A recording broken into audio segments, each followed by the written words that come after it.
It began like any other summer evening in central Texas.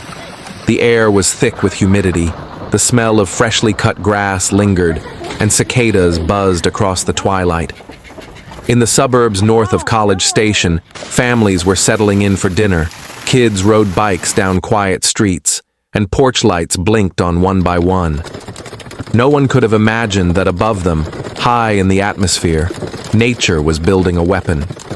Satellite imagery later revealed the truth.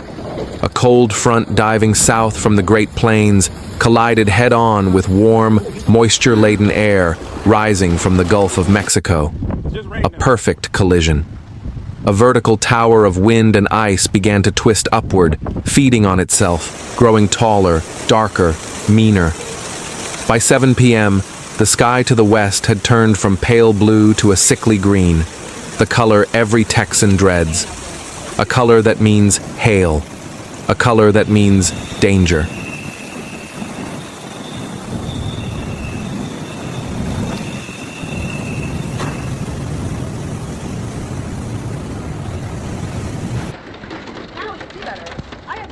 Oh my God.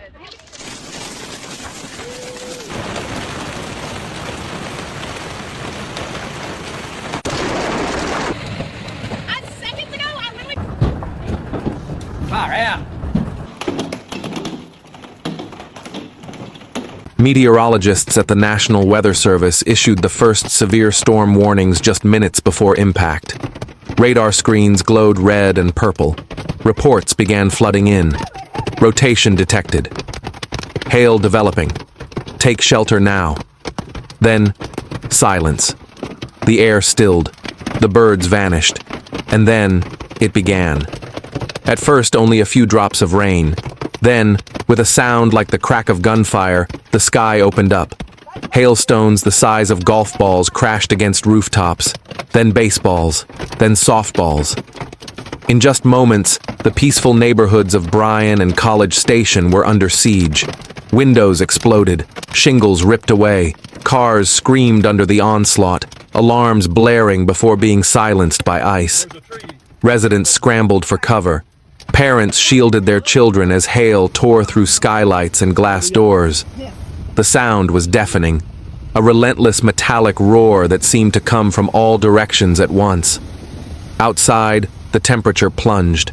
Streets turned white, buried beneath layers of ice.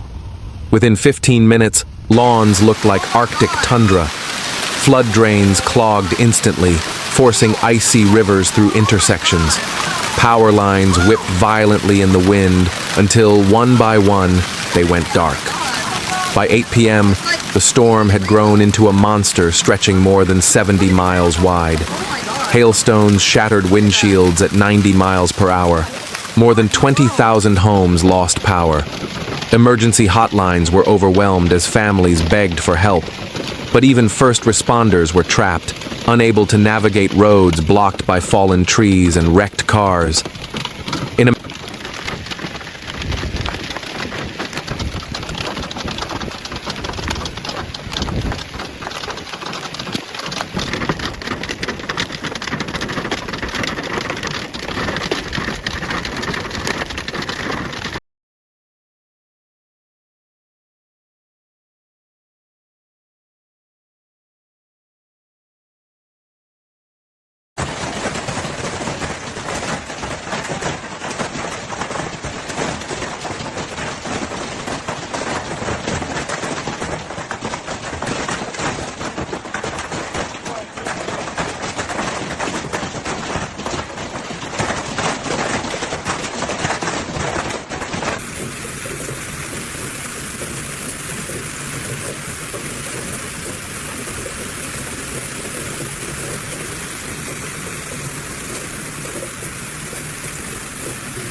matter of minutes, the storm had rewritten the landscape.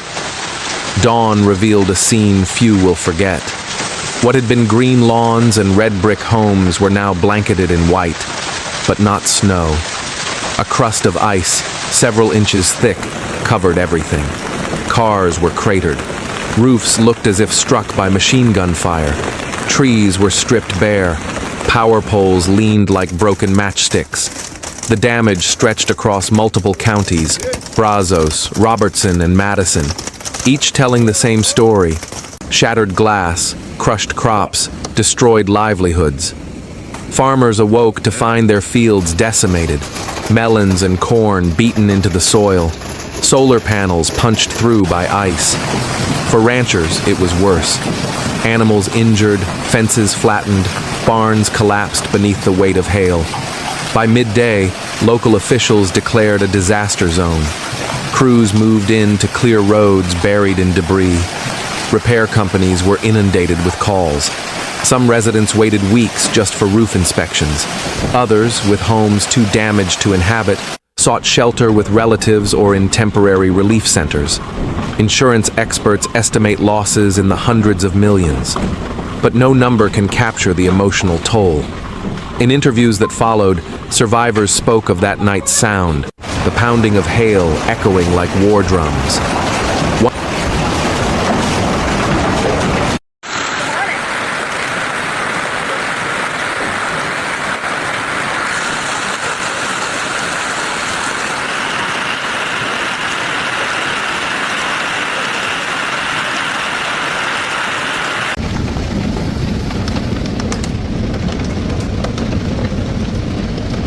One woman said it felt as if the sky was falling apart. Another recalled hiding in a closet with her 2 children, praying out loud as the walls shook. For many, sleep has never returned easily. Every rumble of thunder, every gust of wind brings memories flooding back. And yet, amid the destruction, something remarkable happened. Neighbors helped neighbors. Strangers offered roofs and meals. Volunteers showed up with tarps, chainsaws, food, and coffee. Churches opened their doors. College students formed cleanup brigades, working side by side in the melting ice. Texas knows hardship, drought, tornadoes, wildfires, hurricanes. But this storm, this sea of falling ice, felt different, because it came without warning, without mercy, and without pause.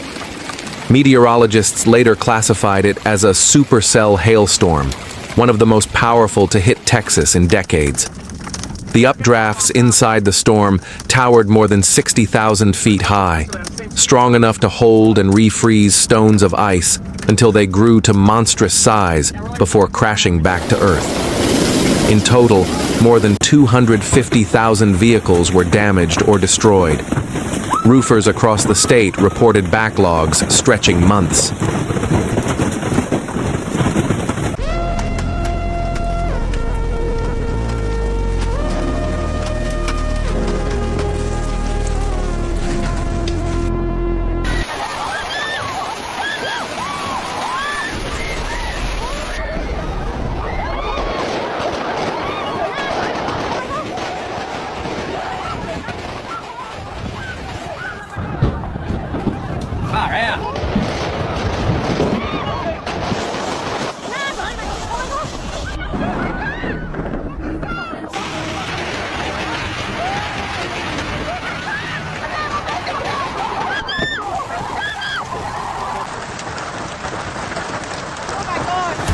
Some towns ran out of repair materials entirely.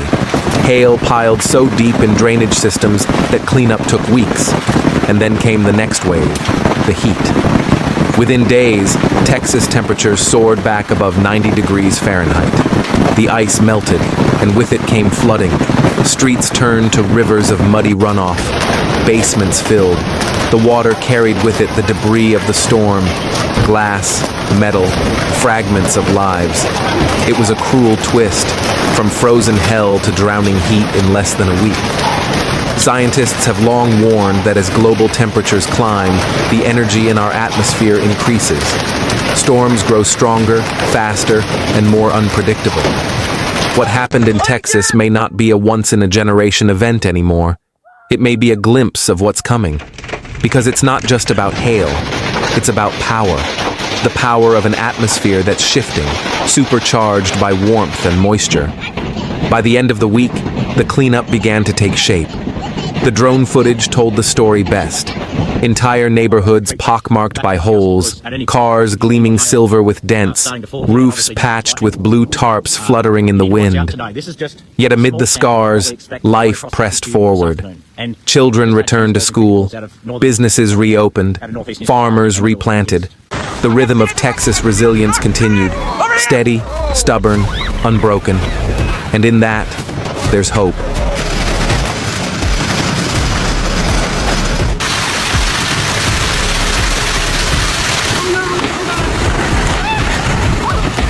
There goes. Oh my God.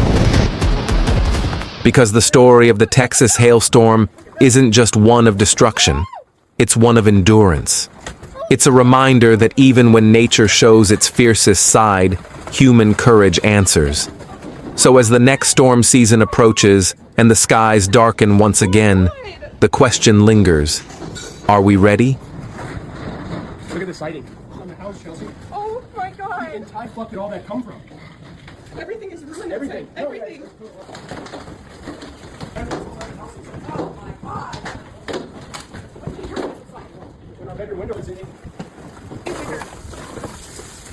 Oh my God, the house. Look at this. This broke. God, look at all this. I know. I went all the way through the wall. Two. Everything's back. I know. That's a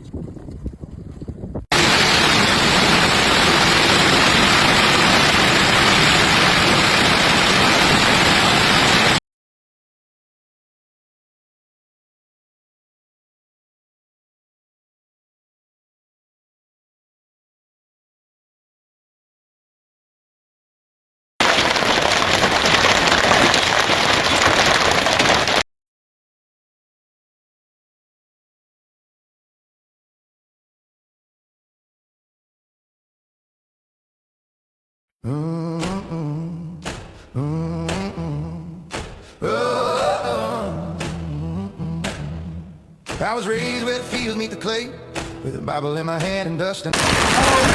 Will we act before the next one strikes? Or will we keep rebuilding what the sky keeps taking? Nature doesn't wait. It doesn't bargain. It doesn't forget.